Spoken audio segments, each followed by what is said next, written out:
खूनी दुल्हन। आरती और विकास अपने माँ बाप के साथ दिल्ली में रहते हैं। जर्नलिस्ट होने की वजह से विकास को बहुत बार काम के लिए देर रात तक ऑफिस में रहना पड़ता है, जिस पर ज्यादातर आरती जाग कर उसका इंतजार करती रहती है। इसी तरह एक रात आरती विकास का इंतजार करते हुए घर की बालकनी में खड़ी होती है। इनकी जॉब तो जैसे मेरी सौतन बन गई है। मुझसे ज्यादा उसी के साथ टाइम स्पेंड करते हैं और हम यहाँ इंतजार करते हुए मर जाएं। अपने आप से ये सब बोलते हुए आरती की नजर मोहल्ले के कोने वाले घर पर पड़ती है, जिसकी लाइट्स ऑन देखकर वो हैरान रह जाती है। ये इस घर की लाइट्स कैसे ऑन हो सकती हैं? यहाँ तो सालों से कोई नहीं रहता। वो ये सोच ही रही होती है कि तभी उसे घर की खिड़की पर औरत की परछाई के साथ लाल चुन्नी दिखाई देती है, जिसे देख आरती डर से चिल्लाने लगती है। भूत! कोने वाले घर में भूत है! आरती की आवाज सुन उसके घर वालों के साथ मोहल्ले के लोग भी अपनी बालकनी में निकल आते हैं। अरे क्या हुआ? आधी रात में बावरों की तरह क्यों चिल्ला रही है? भूत! वहाँ भूत है!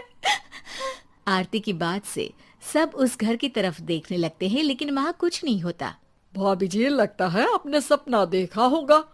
मैं बालकनी में खड़ी होकर सोऊंगी क्या? बता रही हूँ, अपनी आंखों से देखा है। घर की लाइट्स ऑन थी और वहाँ किसी का साया भी था। अरे तुम अक्सर विकास भैया के इंतजार में देर रात तक जागती हो ना, क्या पता नींद पूरी नहीं होने की वजह से कोई भ्रम हुआ हो। मोहल्ले के सब लोग और आरती के सास ससुर उसे समझा ही रहे होते हैं कि अचानक उसी घर से किसी औरत के गाने की आवाज सुनाई देती है। आजा ओ मेरे प्रियतम, आजा। आवाज सुन सब हैरानी और कंफ्यूजन से उस घर की तरफ देखने लगते हैं कि तभी उन्हें लाल जोड़े में औरत का साया वहां दिखता है, जिसे देख पूरा मोहल्ला सकते में आ जाता है। अरे ये तो कोई दुल्हन है। अरे नहीं नहीं, भूत नहीं है। अरे फिर तो पक्का तेरी दुल्हन है। अरे नहीं नहीं, वो तो मायके गई है। हद है, पहले इससे निपट ले, बाद में इस पर डिस्कशन कर लेना। बड़ा भ्रम बोल रहे थे ना, अब फटी ना सबकी। और नहीं नहीं, मैं किसी से नहीं डरता भाभी जी। भूत जैसा कुछ नहीं होता। या तो इस घर के मालिक यहाँ आ गए हैं, या फिर किसी ने खाली घर देख कर कब्जा कर लिया है। हमें वहां जाकर देखना चाहिए। बात में लॉजिक मानकर सब बाहर इकट्ठा हो जाते हैं कि तभी विकास भी वहां पहुंच जाता है। क्या बात है? इतनी रात को पूरा मोहल्ला यहाँ कैसे? भूतिया दुल्हन की वजह से। क्या तुम्हारे अलावा भी कोई दुल्हन भूतिया हो सकती है? इस भूतनी का किस्सा निपटने दो, फिर तुम्हें अपनी भूतनी दिखाती हूँ। अब सारे लोग मिलकर विकास को पूरी बात बताते हैं, जिसे सुन वो भी उनके साथ जाने के लिए तैयार हो जाता है। जिसके बाद वो सब डरते हुए उस घर के सामने जाकर खड़े हो जाते हैं। तुम सब यहीं रुको, मैं अंदर जाता हूँ। अकेले जाओगे? अरे नहीं नहीं, आप सबकी नकली भूतनी भी तो होगी ना मेरे साथ। कैसा मजाक कर रहा है यार। रुक, मैं चलता हूँ साथ में। क्या मैं चलता हूँ? ये क्या गोवा घूमने जा रहे हैं जो मैं भी साथ चलता हूँ? कहीं नहीं जाओगे तुम, यहीं मेरे पास खड़े रहो।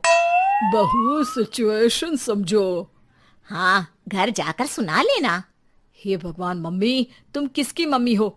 ओ, इन्हें सब कुछ अभी करना है क्या? नहीं, यहाँ पंचायत बिठा देते हैं आपके परिवार के लिए। इस पर मामला शांत करके अब वो लोग इधर उधर से घर के अंदर झांकने की कोशिश करते हैं। उन्हें घर के अंदर लाल जोड़ा, सिंदूर और मंगलसूत्र के साथ चारों तरफ खून बिखरा हुआ दिखता है। इसे देखकर सबकी हवाइयां उड़ जाती है। भाई ये सब क्या है? अब तो मुझे भी डर लग रहा है। आ गए मरने, अब तुम्हें मुझसे कौन बचाएगा? उस नजारे के साथ सोने पर सुहागे की तरफ भूतनी की आवाज सुन वो सब तुरंत वहां से भाग खड़े होते हैं। ये सब क्या था? अब हम क्या करेंगे? हमारे मोहल्ले में भूतनी आ गई जो सबको मारना चाहती है। ओ भाभी जी, मैं फिर बोल रहा हूँ, भूतनी जैसा कुछ नहीं होता। मुझे तो पक्का यकीन है कि यहाँ किसी गलत इंसान ने गलत काम करने के लिए कब्जा कर लिया है और लोगों को घर से दूर रखने के लिए ये सब कर रहा है। तुम इतने यकीन के साथ कैसे बोल सकते हो? फिल्मों में ऐसे ही तो दिखाते हैं। हे भगवान, ये फिल्म नहीं, ये रियल लाइफ है। हमें शांति से कुछ सोचना चाहिए। सब हमारे घर चलो।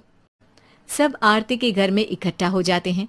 रात भर आधी नींद और बिल्कुल ना चल रहे दिमाग के साथ सब सॉल्यूशन सोचने की बहुत कोशिश करते हैं, लेकिन कुछ नहीं होता। इसी तरह सुबह हो जाती है।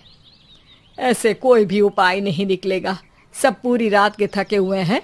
घर जाओ, थोड़ा आराम कर, फ्रेश होकर फिर आ जाना, उसके बाद सोचते हैं कुछ। डरे सहमे लोग जैसे ही अपने घर जाने लगते हैं, तभी विकास को उस घर में कोई हरकत नजर आती है, जिस पर वो किसी को कुछ बताए बिना चुपचाप वहां पहुंच जाता है और कुछ देर बाद घर आकर सबको दोबारा इकट्ठा कर उस घर के पीछे वाले खिड़की पर ले जाता है। विकास, क्या खेल लगा रखा है? ये कोई मजाक नहीं है। वही तो, मजाक नहीं, बहुत बड़ा मजाक है। अंदर देखो। जैसे ही सब उस खिड़की से अंदर देखते हैं तो उनकी आंखें खुली की खुली रह जाती है। मूवी की शूटिंग?